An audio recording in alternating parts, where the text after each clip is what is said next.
पहली सुर्खी नूपुर शर्मा के बयान और विवाद से जुड़ी है।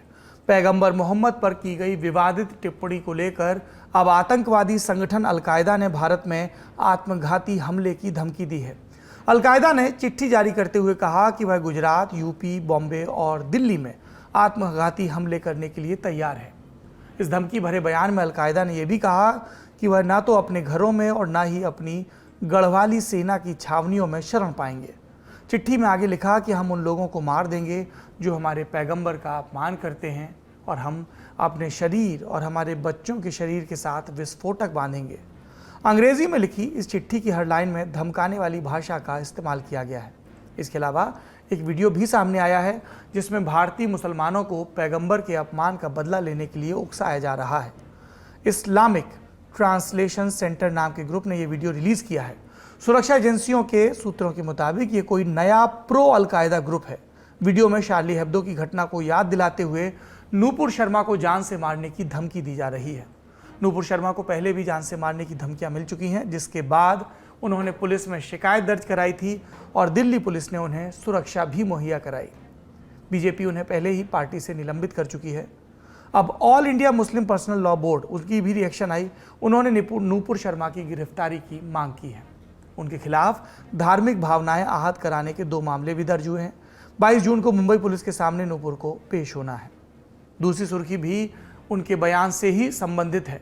नूपुर के बयान के बाद कानपुर में बीते दिनों दंगा हुआ। एक समुदाय दुकानें बंद कराने गया, दूसरे समुदाय के लोगों ने दुकान बंद करने से मना किया, फिर हिंसा भड़की। अब इस मामले में पुलिस ने पीएफआई कनेक्शन की बात कही है। कानपुर पुलिस ने 5 पीएफआई सदस्यों को दंगे के केस में आइडेंटिफाई किया है, जिनमें से 3 को गिरफ्तार भी किया जा चुका है। एक आरोपी फरार बताया जा रहा है, जबकि एक अस्वस्थ है। पुलिस ने दावा किया कि इनका नाता 3 जून को हुई हिंसा से है। सुनिए पुलिस कमिश्नर का बयान। ये 2019 में ये 5 लोग आइडेंटिफाई हुए थे, जिसमें से 3 को अरेस्ट करके भेजा गया है। चौथा बीमार है, अभी घर पर ही है। 5वां करीब 1.5-2 साल से अपने बाहर। तो ये 2019 में आइडेंटिफाई किए गए थे और वर्तमान परिवेश में इनका कुछ लिंक मिल रहा था, जिसी में गिरफ्तार करके जेल भेजा गया है। अब पीएफआई का और कोई सदस्य तो नहीं कानपुर के अंदर और हो सकते हैं, लेकिन ये 5 पूर्व के आइडेंटिफाइड थे जिन पे कार्रवाई की। इसमें 3 गिरफ्तार हुए हैं जी। 2 नहीं मिल रहे हैं या बीमार हैं? नहीं, ये चौथा यहीं पर है बट बीमार है और चलने फिरने की हालत में नहीं है, और 5वां जो है वो करीब 1.5-2 साल से घर छोड़ के चला गया है। Thank you sir. पुलिस के आरोपों पर पीएफआई का भी जवाब आया।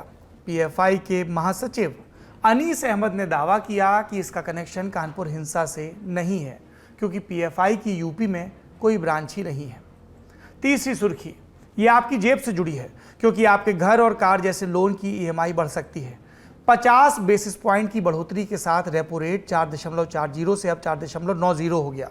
रिजर्व बैंक के गवर्नर शक्तिकांत दास ने मौद्रिक नीति समिति की बैठक के बाद आज रेपो रेट बढ़ाए जाने की जानकारी दी।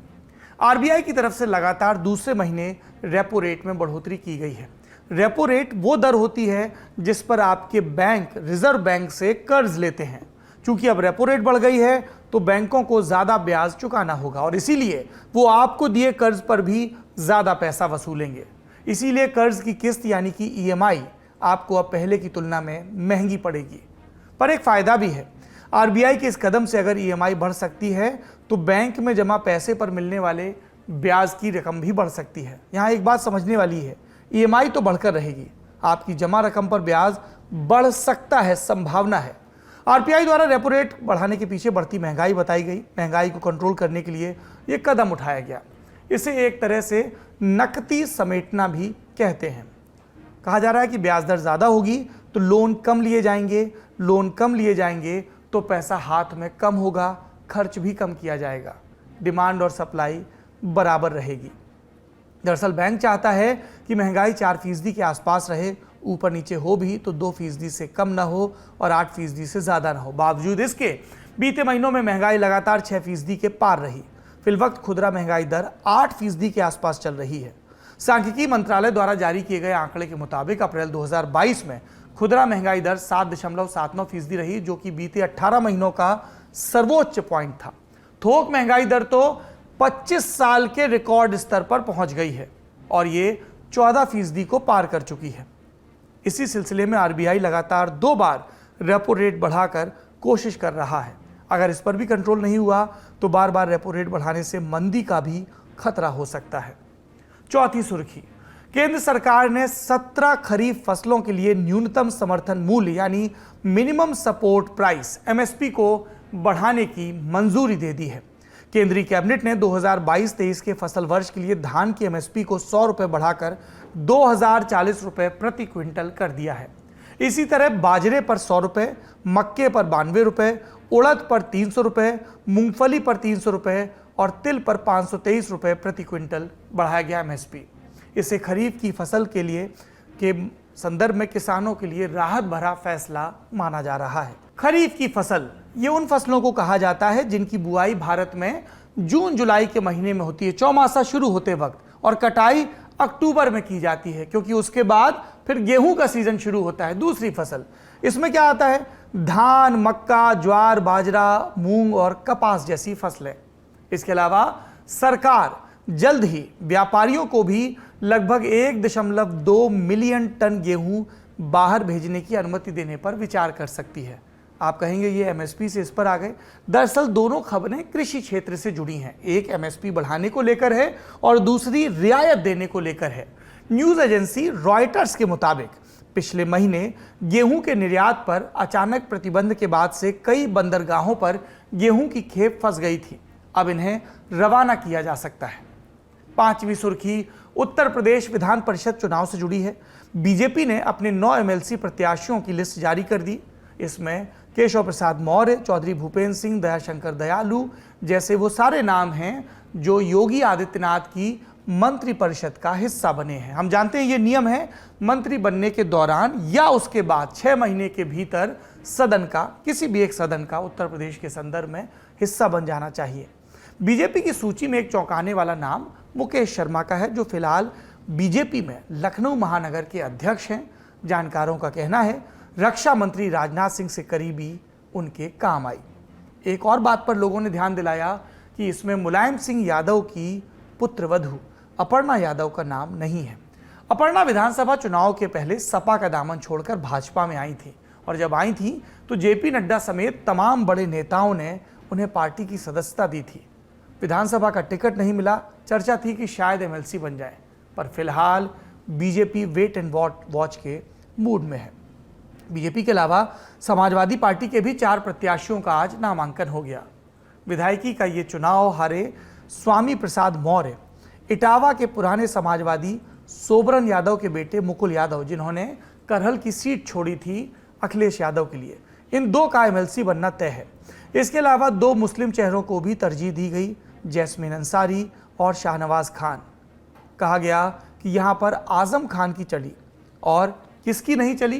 कांग्रेस छोड़कर सपा में आए सहारनपुर के कद्दावर नेता इमरान मसूद का नंबर इस बार भी नहीं आया।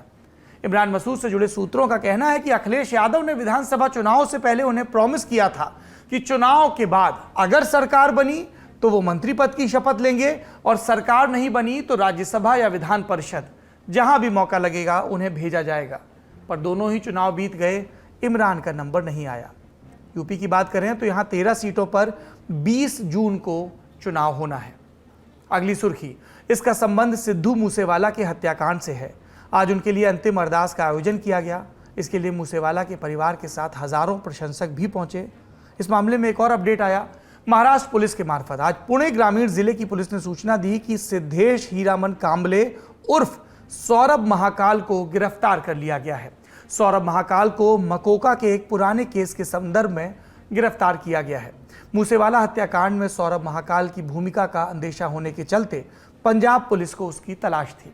ऐसे में यह मुमकिन है कि सौरभ महाकाल से पूछताछ में इस हत्याकांड को लेकर नई जानकारी सामने आए।